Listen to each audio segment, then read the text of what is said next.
Merci de rester fidèles sur le Volcan News, mesdames et messieurs. Bienvenue à suivre cette nouvelle production. À présent, les sommaires. Le FARDC salue le lancement de l'opération d'évacuation des militaires et policiers désarmés qui étaient cantonnés à la base de la MONUSCO à Goma. L'armée exprimait sa gratitude envers le comité international de la Croix-Rouge qui assure l'accompagnement de plusieurs meurtres des FARDC de Goma vers Kinshasa. Mesdames et messieurs, ces titres et bien d'autres sont à suivre dans ce journal.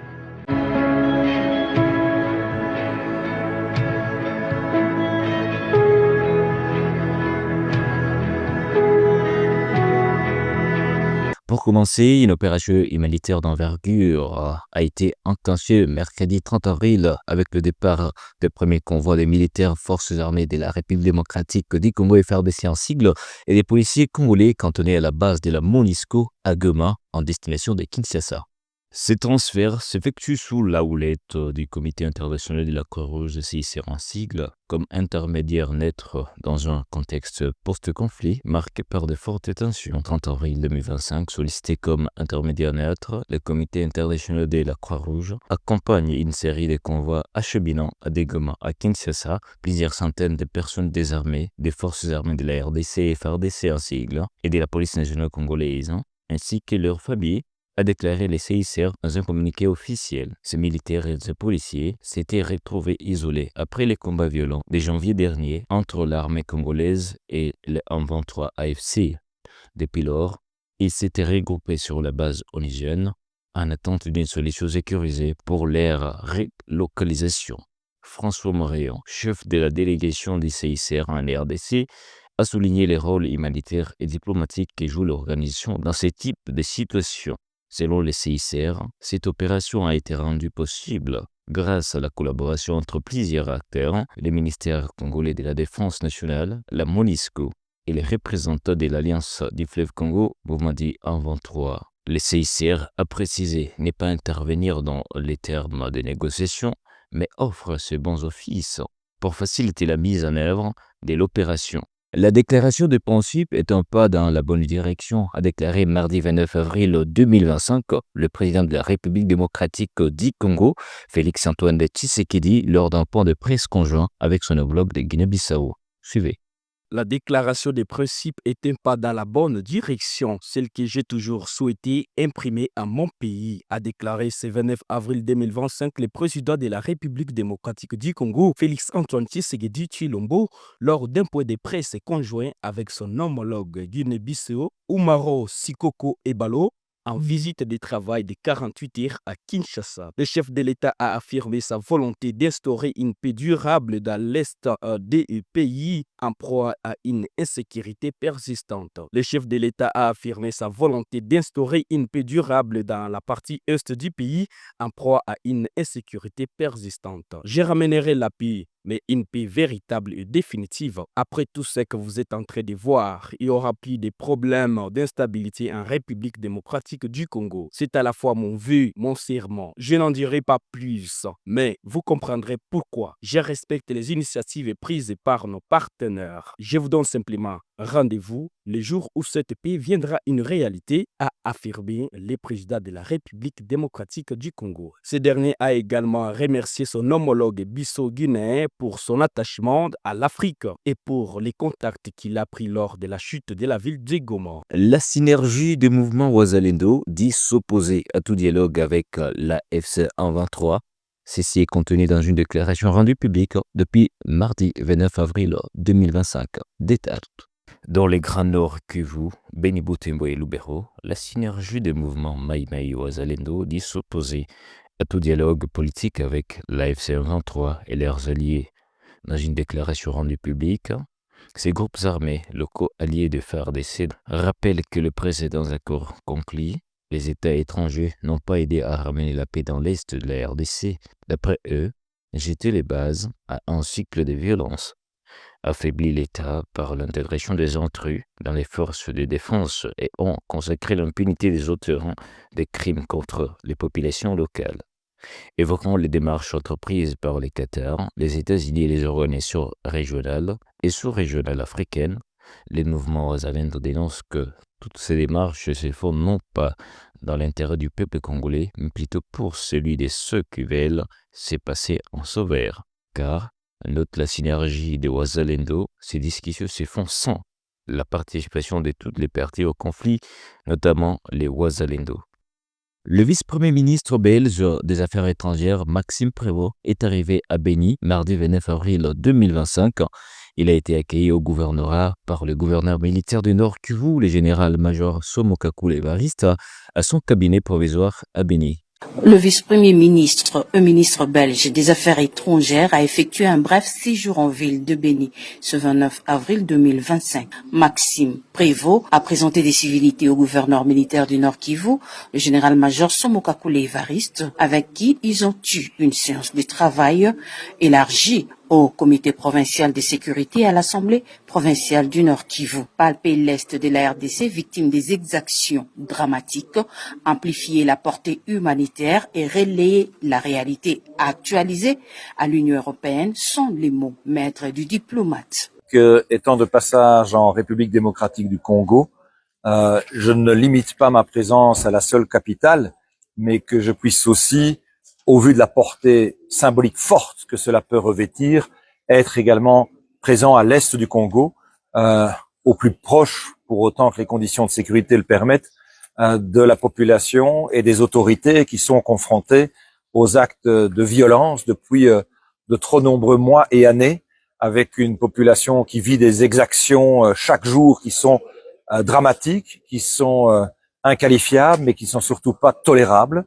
Et il est évident que le Royaume de Belgique entend mobiliser ses leviers d'action diplomatiques, mais aussi de coopération au développement, pour pouvoir amplifier l'aide notamment humanitaire, alimentaire, sanitaire. Réceptif.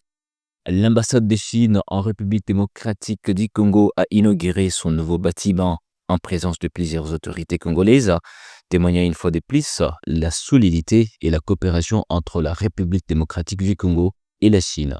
Suivez. C'est dans une ambiance conviviale que les invités ont passé une très bonne soirée dans les nouveaux bâtiments de l'ambassade de Chine, inauguré dans un quartier huppé de Gombe, au nord de Kinshasa.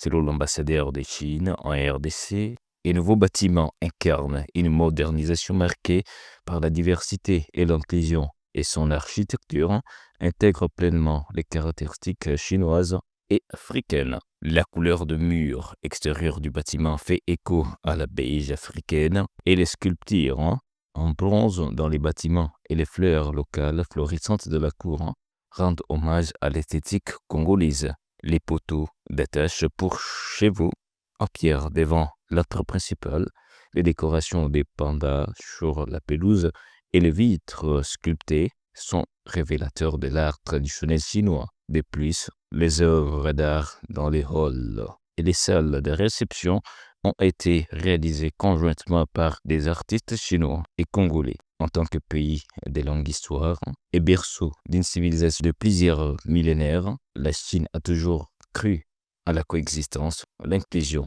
le respect de la diversité des civilisations et la promotion des valeurs communes de l'humanité. L'ambassadeur Zhao Bin pense que cette nouvelle chancellerie va contribuer à renforcer les relations entre la RDC et la Chine pour un partenariat gagnant-gagnant en faveur de deux pays. La Chine et la République démocratique du Congo s'avancent côte à côte sur la voie de la modernisation.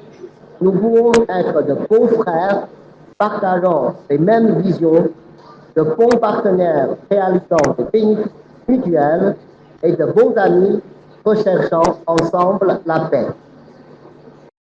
Comme le dit un poète chinois, mon jardin n'a été balayé pour personne, mais il est désormais ouvert à votre arrivée. Je suis persuadé que l'ouverture officielle au public de la nouvelle chancellerie de l'ambassade de Chine contribuera à porter les relations sino-congolaises à un niveau plus élevé et apportera de plus grands bénéfices au peuple chinois et congolais.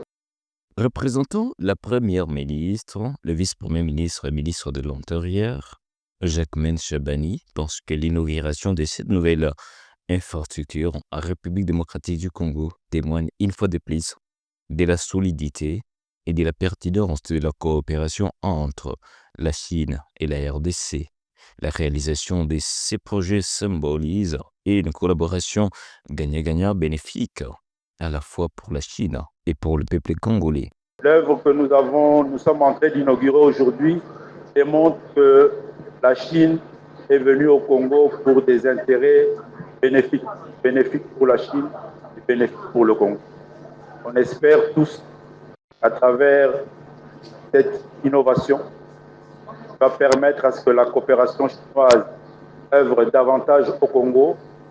Nous arriverons ensemble à faire en sorte à ce que tous nos projets se réalisent. Des projets sociaux, des projets d'infrastructure, mais aussi, comme vous l'avez souligné très bien, ce qui est pour aujourd'hui un souci majeur pour le peuple congolais, des projets de stabilité. Nous savons tous que la stabilité vient aussi à travers tous les projets que nous avons en commun et nous espérons que la Chine va s'engager davantage.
Donc, je voudrais saluer la coopération chinoise qui démontre effectivement, depuis d'ailleurs de longues années, que c'est une véritable coopération basée sur le concret et les résultats. Au jour d'aujourd'hui, on ne sait plus compter les œuvres de la Chine envers la RDC. Elles sont nombreuses, elles sont multiples, mais surtout, elles sont gigantesques.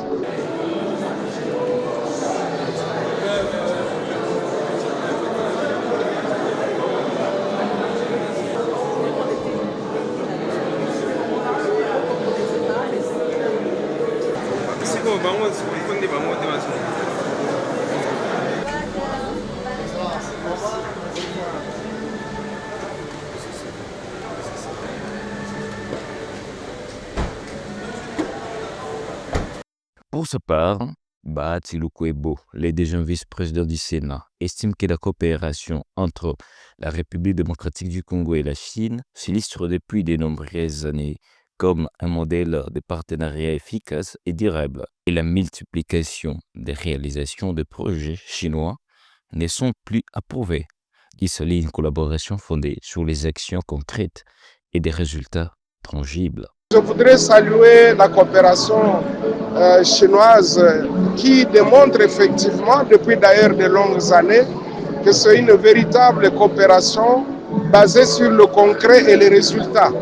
Au jour d'aujourd'hui, on ne sait plus compter les œuvres de la Chine envers la RDC. Elles sont nombreuses, elles sont multiples, mais surtout, elles sont gigantesques.